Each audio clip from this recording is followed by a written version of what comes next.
這入夏打過台南白河的年會呢，已經開甲真水啊！後禮拜二三就要來舉辦年會季，比起舊年這年會受到氣候甲病菌的影響，這蓮子的產量剩無一半。今年毋但是氣溫加較熱了，而且閣閃過這欠水的危機，所以年會生了繼續好。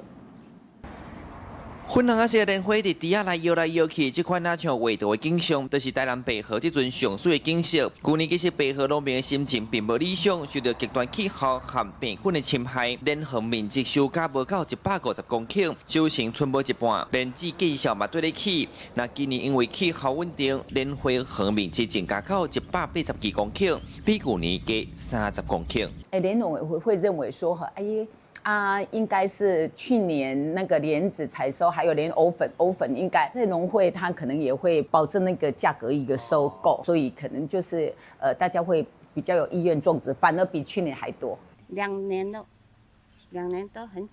2年，我想比2年都很慘啊。2年都是颱風啊，氣候壞吼，什麼都不好啊，都種不起來了。種蓮花農民講，今年主要是閃過欠水期，加上年初氣候穩定，不過有部分農民認為，和英國同期來比，蓮花也是開無夠旺，希望通落寡雨，才有蓮子通收。正做全台灣上大的蓮花產地，白河產量佔全台的2/3。以目前一分地會當收400至600台斤的大殼的蓮子的水準，希望收成會當讓農民滿意。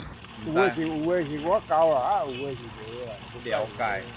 所以今嘛是環島工拍景。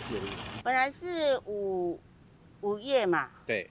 現在都提早，可是提早開花就對了。對啊，也是沒有啊。沒有籽，沒有蓮藕，沒有花，沒有籽。